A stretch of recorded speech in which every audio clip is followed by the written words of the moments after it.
Hello students, hope you are doing well. Today we will be seeing formulas for differentiation required for additional maths.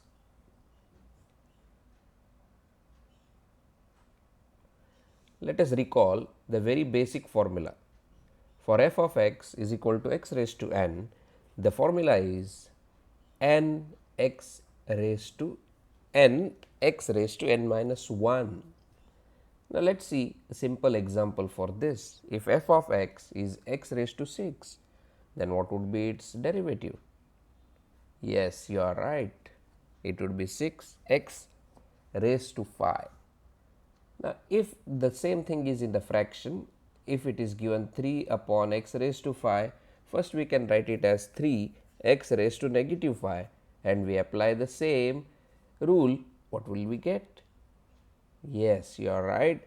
We get minus 5 because the power was minus 5, minus 5 times 3x raised to minus 5 minus 1, minus 5 minus 1 is minus 6. So, on simplification we can write it as minus 15 upon x raised to 6. Now, what are the addition and subtraction rules?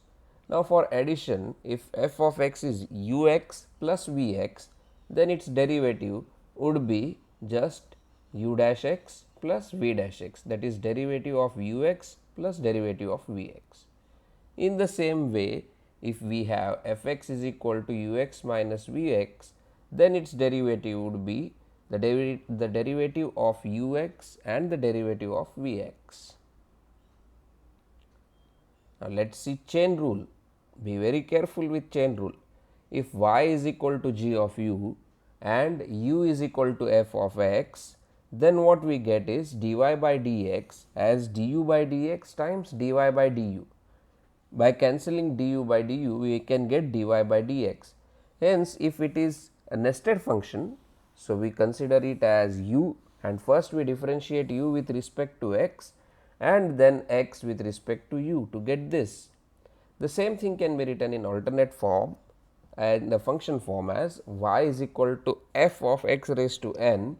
So, by applying the first derivative formula which we studied, we get dy by dx as n f of x raised to n minus 1, but we should also take the derivative of that function. So, f dash x.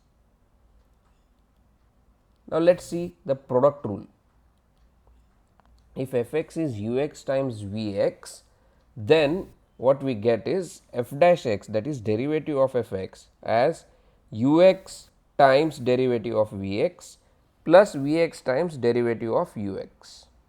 So, it is first function multiplied by derivative of the second plus second function multiplied by the derivative of first. The same thing in the uv form can be written as dy by dx is u times dv by dx plus v times du by dx. So, either you can write f dash or v dash or dv by dx, all means its derivative. Now, very important to see the quotient rule. Let us see the quotient rule. If qx is equal to ux upon vx, that is the two functions ux and vx, then what we get is the derivative of qx as u dash x times vx minus v dash x times ux upon the denominator square.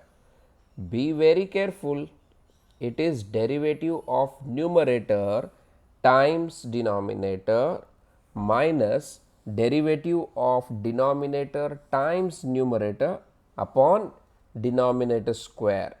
Do not make a mistake. In the other form, if we have y is equal to u upon v, then the derivative is written as v times du by dx minus u times dv by dx by v square. So, either you follow first representation or second representation, it means same, but take care, it is always derivative of denominator first times numerator, derivative of numerator times denominator minus derivative of denominator times numerator. Do not make mistake. Now, derivative of exponential form, if f(x) is equal to e raised to x, then the derivative of f(x) would be e raised to x only.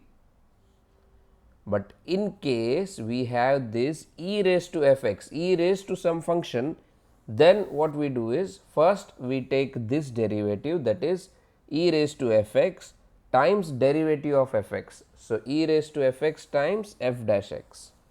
Be very careful. Now, let us see the derivative of logarithmic function. If we have y is equal to ln x, then its derivative would be 1 upon x. But if it is in the function, if y is equal to ln of f(x), then what we will do is we will find derivative of ln x is 1 upon x. So, derivative of ln of f(x) would be 1 upon f(x) times derivative of f(x), that is f dash x. So, on simplification what we get is f dash x by f(x). Now, the trigonometric functions, we should not keep it separate. Trigonometric derivatives are also there for us in the syllabus. So, very first the derivative of sin x is cos x and the derivative of cos x is sin x. Now, as we know sin and cos both, now let us derive the derivative for tan x. Now, if y is equal to tan x, think of how we can represent tan when we know the derivative of sin and cos. Yes, you are right, tan can be represented as sin x by cos x.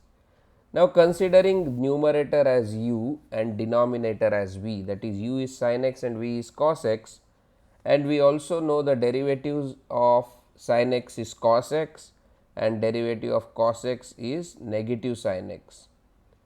And by applying quotient rule, we know what is quotient rule now, we should be familiarized with quotient rule. So, quotient rule is denominator times numerator's derivative minus numerator times denominator's derivative upon denominator square. So, applying this thing, the quotient rule for tan x, what we get is cos x, that is denominator, times cos x, that is the derivative of numerator, minus from the formula sin x, which is the numerator, times derivative of denominator, that is derivative of cos x is negative sin x, and as the denominator is cos x, so cos square x.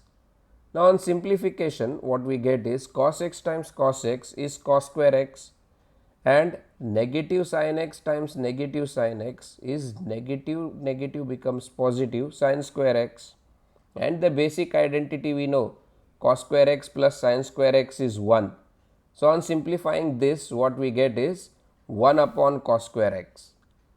Now, as cos and sec are having negative reciprocal relation, not negative, I beg your pardon.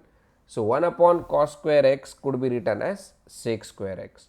So, the derivative of tan x is sec square x. Now, if y is equal to sin of f(x) is there, what would be its derivative? Yes, you are right. It would be cos x times derivative of f(x).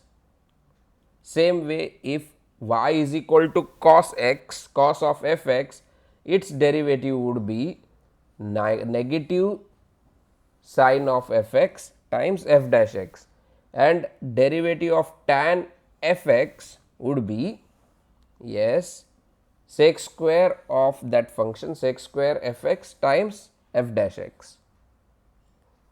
Now, you may see the video again and recall all the formulas which we will require for additional math.